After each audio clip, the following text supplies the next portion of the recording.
Antes de mergulhar nesta história incrível, considere se inscrever no canal e ativar o sininho. Cada história aqui tem algo a dizer. E você não vai querer perder nenhuma. Numa pequena e remota aldeia, aninhada entre os braços silenciosos das florestas russas, nas margens do vasto e impassível Volga, vivia uma jovem chamada Anastasia Ivanovna Petrov. Era um lugar atemporal, feito de cabanas de madeira entalhada, telhados cobertos de neve 6 meses por ano e um silêncio que só o vento ousava perturbar. Os invernos eram longos, os verões efêmeros, e as almas, forjadas pelo clima rigoroso, aprendiam a viver com moderação e fidelidade. Anastasia tinha 17 anos. Seu rosto ainda era o de uma criança, mas seus olhos falavam com a sabedoria de alguém que havia observado muito, sentido muito. Longos cabelos castanhos, grossos como lã de ovelha, caíam em tranças elegantes pelas costas. Ela não era nem exuberante nem tímida, mas carregava consigo uma gentileza determinada, uma luz interior que inspirava respeito, até mesmo dos mais velhos da aldeia. Dizia-se que ela sabia ouvir as árvores. Seu companheiro mais fiel não era humano, mas ninguém duvidava que ele possuía uma alma. Povo, um cão enorme com uma pelagem preta brilhante, parecia ter saído diretamente de lendas antigas. Um pastor do leste europeu, talvez um cruzamento de lobo, com penetrantes olhos âmbar. Ele nunca se afastava de Anastasia. Quando ela andava, ele andava. Quando ela ria, ele latia baixinho, como se compartilhasse sua alegria. E quando ela ficava em silêncio, ele descansava a cabeça em seu colo, zelando por seu silêncio. O outono envolvia a aldeia com seus aromas úmidos. As folhas ruivas estalavam sob os pés, e a neblina serpenteava entre as árvores como uma presença viva. Naquela noite, uma névoa mais espessa do que o normal cobria a floresta. Os anciãos disseram que era um mau presságio. Mas Anastasia, como de costume, pegou seu casaco de lã, guardou seu caderno no bolso interno e assobiou baixinho. Vol chegou imediatamente. Vamos, Volk. Só mais uma caminhada antes do inverno, murmurou ela. Eles seguiram o caminho que levava ao velho carvalho, onde cogumelos crescem em círculos e onde ela gostava de sentar e escrever. Ninguém sabia exatamente o que aconteceu naquela noite. Mas Anastasia nunca mais voltou. Na manhã seguinte, ao amanhecer, era um lenhador chamado Yuri Pavlov que descobriu seu corpo. Ela estava deitada à beira de uma ravina estreita, com os braços cruzados sobre o corpo e os olhos fechados. Nenhum sinal de luta, nenhum ferimento aparente, exceto por um ferimento estranho na nuca. Mas o que congelou o sangue de Yuri foi Povo, deitado contra ela, imóvel, os olhos abertos, numa postura de luto. Ele não se moveu. Não grunhiu. Estava observando. Era como se estivesse protegendo a alma dela. O médico distrital, um certo doutor, Boris Ignatiev, um homem metódico, mas indiferente, conclui que foi uma queda fatal. Provavelmente um acidente, disse ele. O chão estava escorregadio. A neblina era densa. A garota se perdeu. Um caso triste, mas trivial. O funeral foi sóbrio. O caixão de Anastasia, feito de madeira de bétula polida, foi velado na pequena igreja ortodoxa da vila. Velas queimavam dia e noite, e os moradores, vestidos de preto, silenciosamente desfilaram para prestar suas homenagens. Mas o que todos notaram foi Povo. O cachorro não saía do caixão. Não comia. Não dormia. Não respondia a ninguém. Ficou ali, de patas cruzadas, orelhas baixas, o olhar teimosamente fixo em um ponto invisível, ora em direção ao interior do caixão, ora em direção à janela da igreja que dava para a floresta. Às vezes, crianças vinham falar com ele. Adultos tentavam fazê-lo ir embora. Nada adiantou. Começou a dizer-se na aldeia que o povo sabia, que o cachorro estava guardando um segredo que ninguém queria ouvir. 3 semanas depois, numa manhã gelada, o rugido dos motores perturbou a calma da aldeia. 10 motocicletas potentes rugiam pela estrada de terra, levantando poeira congelada. Os mais velhos franziram a testa, as crianças correram para as janelas. Os motociclistas usavam jaquetas de couro pretas com a inscrição de um lobo prateado. Seus capacetes eram adornados com antigos símbolos eslavos bordados à mão. Eram conhecidos em toda a região os Lobos do Volga, uma irmandade de homens durões, mas honestos, frequentemente chamados para manter a ordem onde o Estado fazia vista grossa. O líder deles, Mikhail Volkov, apelidado de Misha, era um homem de constituição imponente, com uma barba grisalha parada e um olhar que não se conseguia sustentar por muito tempo. Ele conhecia bem o pai de Anastasia, Ivan Petrov, que morreu anos antes, um irmão de armas durante antigas missões militares. Conheci a menininha quando ela tinha 3 anos. Ela costumava andar nos meus ombros, Misha lembrou. Soube da morte dela.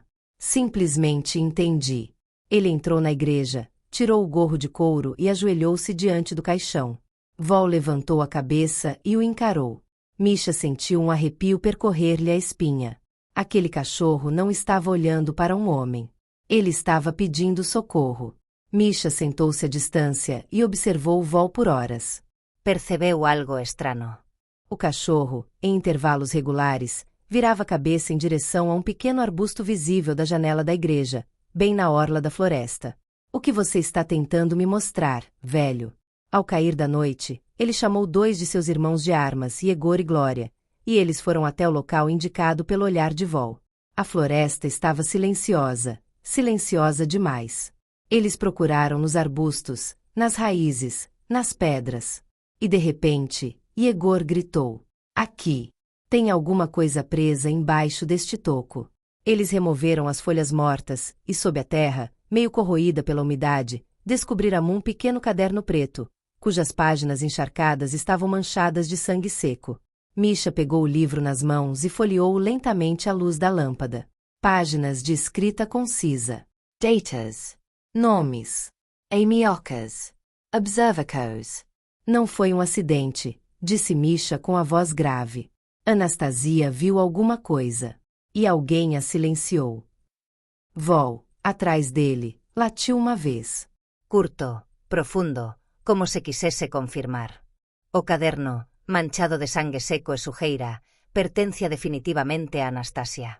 Suas páginas, escritas com uma caligrafia viva, mas às vezes trêmula, contavam uma história muito mais sombria do que qualquer um na aldeia poderia imaginar.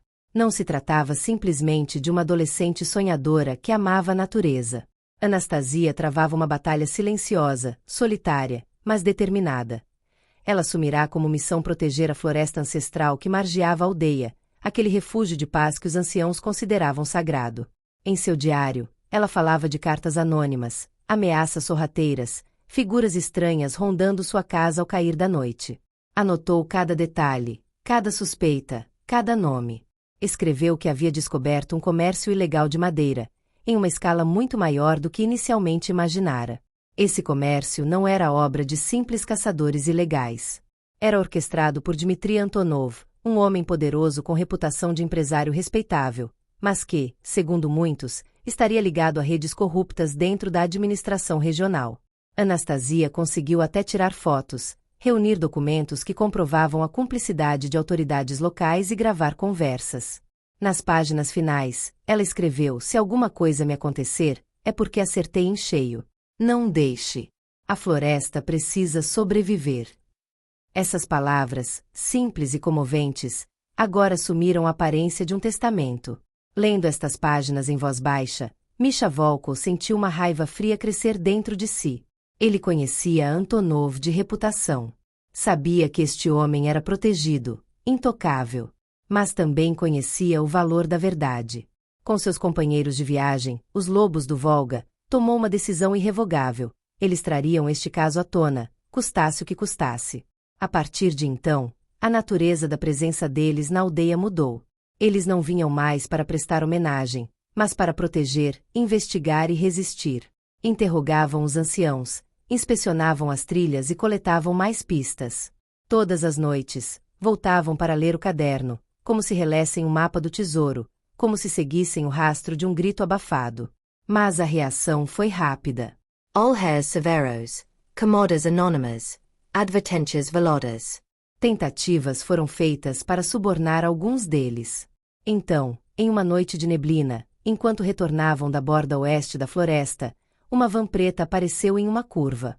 Homens encapuzados os atacaram com barras de ferro e correntes.